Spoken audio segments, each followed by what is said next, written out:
Okay, so long story about the publication of this book, Tale of a Nigun, which we're not going to get into right now. But what we are going to do is talk about the companion or teacher's guide to this book, which is going to be very comprehensive and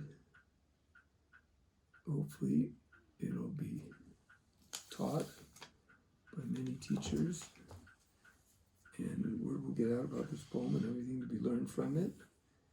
And Rabbi Katz, we decided that there's no, it's called the Tale of a Nigun, but there's actually no Nigun in here. So we thought up the idea that in this companion, this teacher's guide, it would be appropriate to have a Nigun. And we thought of making a Nigun in honor of the yahrzeit of Elie Wiesel.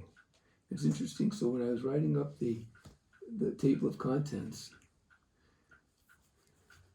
of all the items that were going to be in this companion, and I sent it off to two of my sons who were involved with it, and it says one of the special features is going to be an actual Nigun in the book by Rabbi Shlomo Katz. And then parentheses I wrote, he doesn't even know about it yet. So anyways, Rabbi Katz and we had a meeting, and I asked him if he could do it, and his response was, very enthused about it, if it will come to him, the right Nigun would come to him. And so here we are today, and I turn it over to Rabbi Katz. Yeah, this is a very different, in its nature, a very different privilege and opportunity that I feel so blessed to be part of. Like, that's really what I felt, so humbled by this magical opportunity. The truth is, the way that this really sunk into the heart was the manner in which you told it over to me. You didn't tell me go read this. You read it to me. And I was thinking that's Masorah, that's Torah Sheba'al Peh, that's the oral Torah that it's given over, not just through a text, but that you could hear someone's expression. And I heard Elie Wiesel's expression through the way that you were expressing whatever was going on and manifesting through the words that you were reading. So I hope, Be'ezrat Hashem, that this little nigun can also convey a little bit of, some level of the enormous amount of depth, as well as pashtus of simplicity that's in this incredible piece of work that, like you said, Be'ezrat Hashem will be learned and given over by many educators and simple Yidden for many, many more years to come. So this nigun doesn't have words, because how could you express in words, but there's enough words here.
words. That's what Nigunim do. Yeah. Thank you. Thank you. I'm honored and privileged that you're a big cog in the wheel of this project. A couple other things. First of all, technically, how do we'll take this presentation. I mean, what we're gonna do is take like I said, this book is not the other book. I know it's gonna be very thick. Yeah. It's gonna be bigger size book, but anyway, I thought the most effective way is to put on one of those things you scan and person does it. Correct.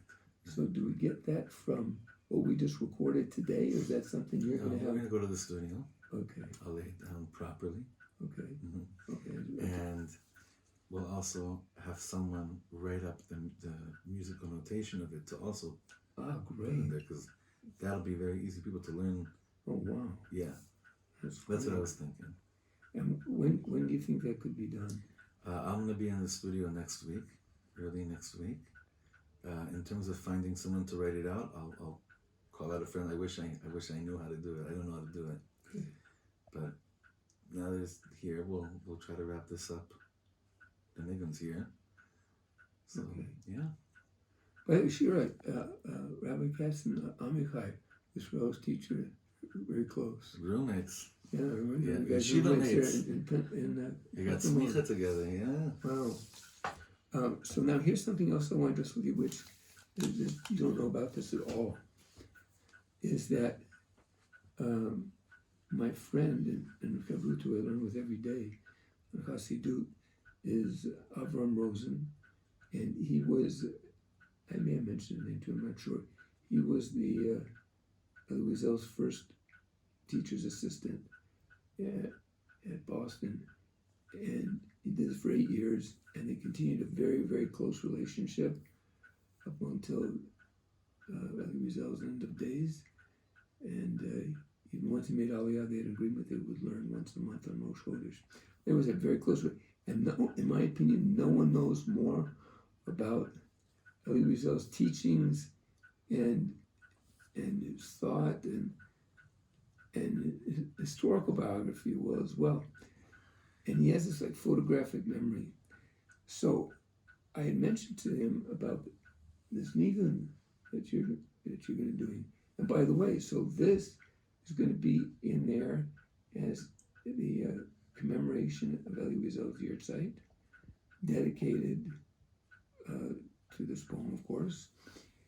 And so I mentioned this to Reb Avraham, and he says, go to Open Heart, chapter 15, just like that. That's how he is. Wow. I go, okay. He says, do whatever you want, but I just want to let you know about this. So I'm going to share it with you.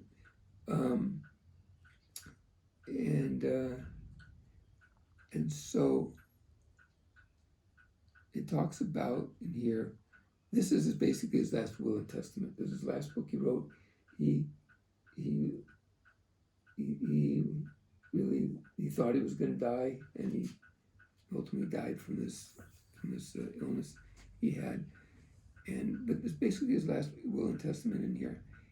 And he talks about his favorite nigun.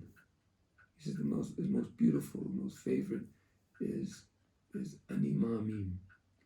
So I thought that I could, and it's from that house of Vishnitz. I couldn't find anything, by the way, an actual Vishnitz production of it anyway. And if I did, it didn't matter, but I couldn't find anything. Found something from Shlomo Katz on it. And I thought that if you could do I called it the cover to it. In other words, that you would sing Ani Ma'amim, and it would be you, and it would be the words of Ani Ma'amim, and whatever Kavanah you had. If you know a Vishnitz one, that would be great. But so inspiring. I want you to read. I put my own copy here.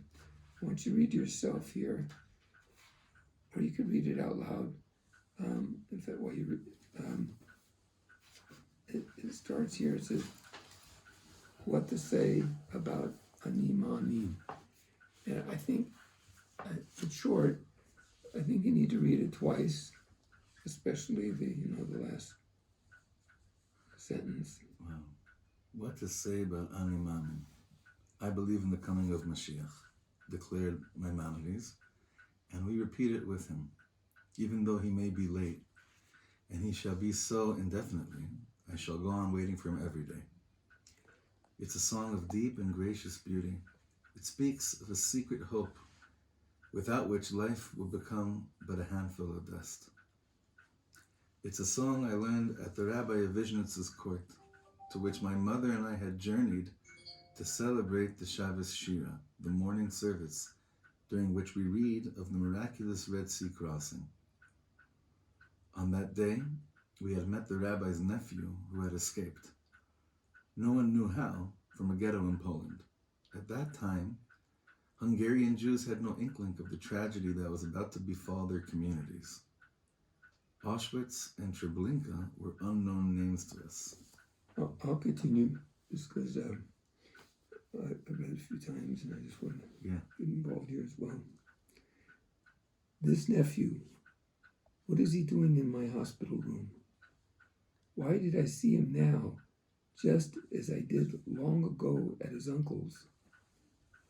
On that day, this small, skinny, melancholic young man, who seemed locked in a solitude, never stopped moving his lips as he prayed in silence. What made me think of that afternoon, between the service of Mincha and the third mystical meal, when the students surrounding him asked him to tell us what had happened to him? He had refused to answer. He insisted, but he remained huddled in a corner, a shadow among so many shadows, and remained silent. Until, in the end, he shook himself and gave in. Fine, he said softly. He said very softly, I shall tell you. And he began to sing Ani Ma'amin, the most beautiful, most moving nigun I had ever heard. He added nothing. For him, the song said it all. Shall I be able to sing up above? Shall I too be able to intone this nigun that contains all that I have tried to express in my writings? So here it is, he's in his hospital room, Elie Wiesel, and he sees this young boy appearing. What is he doing here? And so he's reminded about it, of course, and Ani Ma'amin. And then this last sentence, it says, shall I be able to sing up above? Shall I, too, be able to intone this nigun that contains all that I've tried to express in my writings? Yeah. So and then, by the way, this is a cantata. This is, just like you said, well, it also has the notes in here. But I'm not familiar with if that's the notes of that he's talking about. I think it's somewhere in the back. I'm not sure where, but it's Ani Ma'amin, but it's also he calls upon Abraham, Yitzhak, Yaakov, and to he's having like an imaginable conversation between him and them about the tragedy and like, by the way, it's autographed by him as well. Oh, wow. But so I see called music for cantata composed by Darius. So this was composed by this particular person, and so first of all, here. I guess these are some original notes, but I don't know if that does anything. And I don't even know if nothing's applicable in terms of if you take this on and want to do this. If you do, in the meantime, I'll give you this book to read and maybe inspire you, and this one to so you have that. And you don't have to decide right now, but think if that's something. So there would be two niguns in the book.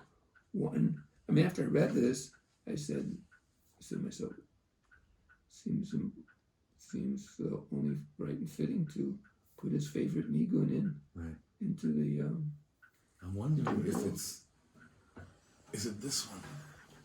I have no way of knowing. Oh, you wouldn't know because this Oh, is no, the I old wouldn't. Hasidic melody that they sang in the concentration camps also. Oh, wow. Ani Mamin, Ani Mamin, Ani Mamin. Oy be'emuna shelema, oy be'emuna shelema,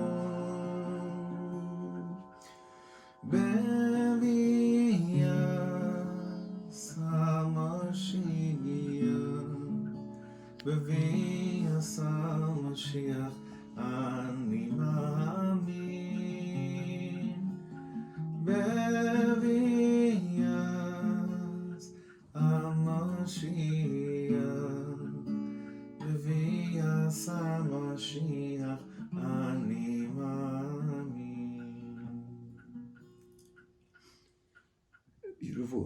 I'm thinking at the same time while you're singing this and what you said, and I may be inaccurate of what I'm about to say. There's one of his writings. I've read a lot about Elie Wiesel's writings, but unlike my friend, I don't have such a recall. And I'll ask him about it today. I think, I may be wrong, that Elie Wiesel said that it's been reported many, many times that this was sung in the concentration camps and death camps. He said, but I never heard it. You know,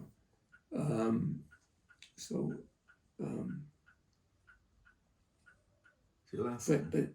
I'll ask him because Yeah. I may be quoting somebody else, but it doesn't matter whether I'm quoting someone else. If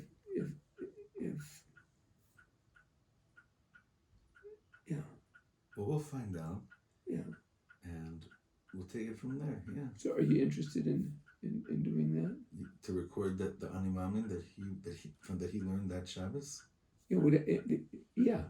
Of course. Okay. Great. Great. So I'll loan you these two books. So you can.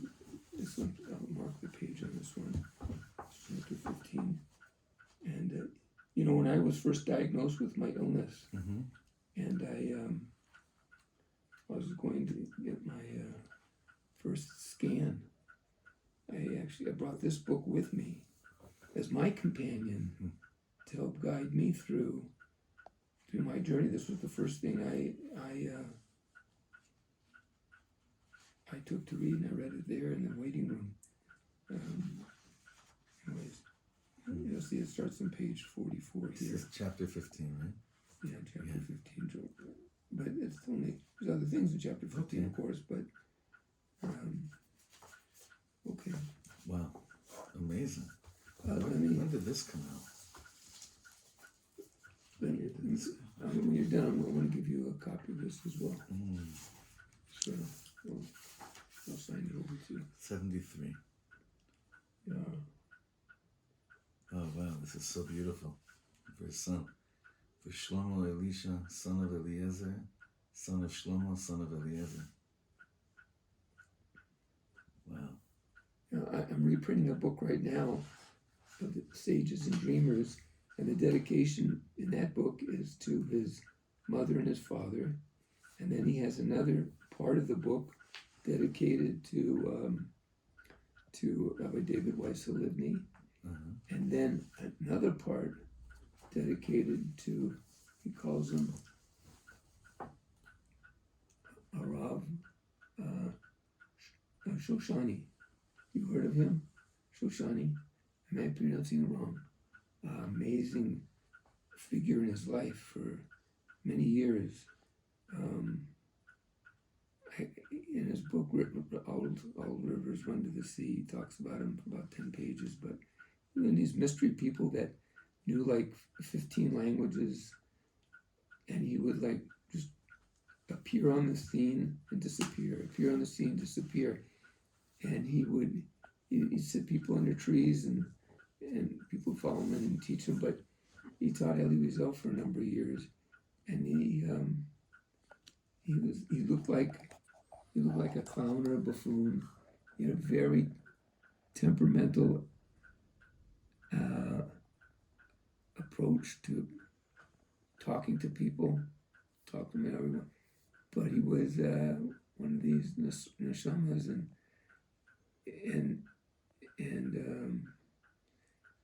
and teachers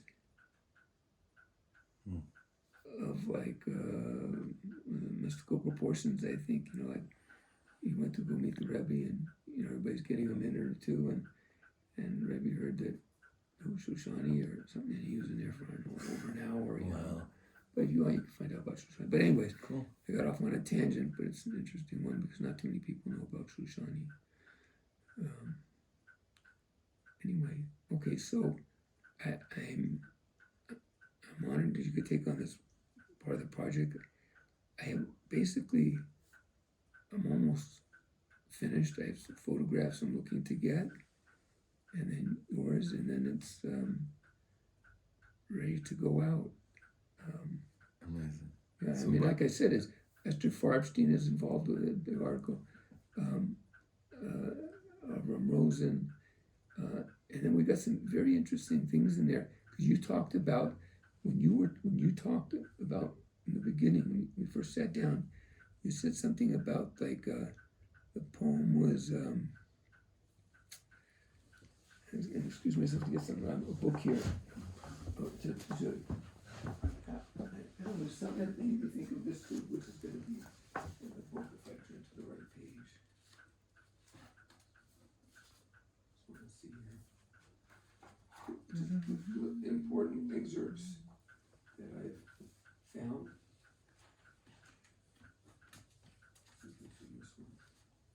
I have it upstairs on my computer already, but as far as making it handy.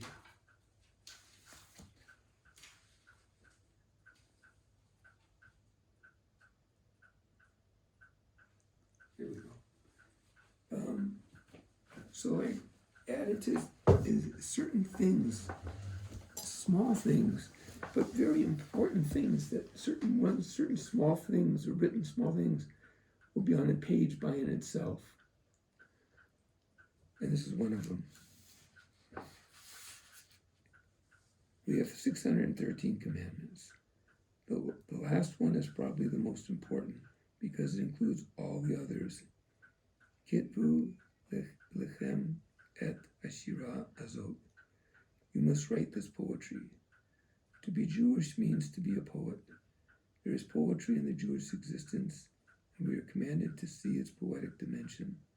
We are to write it down in order to share it with as many people as possible. Every Jew is commanded to read the Torah, to write it, and thus to transmit it. Beautiful. Yeah, so because it has especially to do with poetry, and it's beautiful, and it's blank. So that was like a separate page in there. Yeah. Even my son last week, he says, maybe a separate page in the beginning should be the Avarachamon. A separate page on that we say. Also, I said, that's also very good. And the other thing, so, and Rabbi Daniel Reiser? Yeah, we went to yeshiva together. Okay. In a miftar. Okay, so you were right there. He was my wife, one of the most wonderful things she's done with our family growth is Shira once went over there, talked to the rabbis there who were teaching and said, I want you to teach my son's Torah like once a week or something like that. So they need work with follow-up on their homework? Or that? Nope, I just want you to teach them Torah for Torah's sake. And Daniel Reiser was one of them. This is in a miftar? Yeah, this is one of them. And interestingly enough, so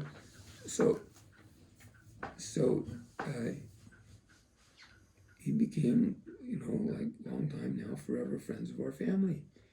And when he heard about this, I told him about this when it came out published. So he told me that, and he showed me that he has the original photocopied papers that I gave him that night when I came over. I didn't even remember, I guess, because I was doing these events at different places, mostly at the shul or the shop of these public readings.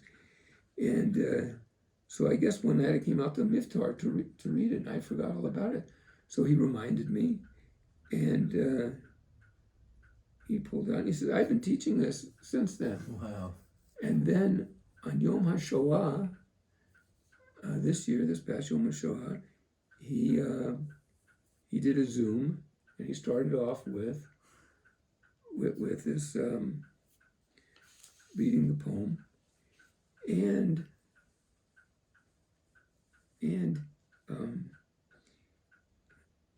he wrote five. I just got it from the other day. He wrote 5 pages in Hebrew that need to be translated. That are also going to be in this book about his feelings about the poem and applicability to teaching it. And he's going to be one of the people teaching it already. And Esther Farbstein, who's a real big teacher on the Holocaust, renowned. And one person came in and just said, I can make this into a play. But that eventually, I foresee it just really going way out there and just becoming really well taught, and spoken of. Yeah, it is. And I'm so happy to have you been part of it. Oh man, you should be blessed to see the fruits of all this labor for many more years to come. Amen. Amen. Oh, wonderful. Okay. All right, Shikoyach. I'm germ free, are you? I hope so. What do I know?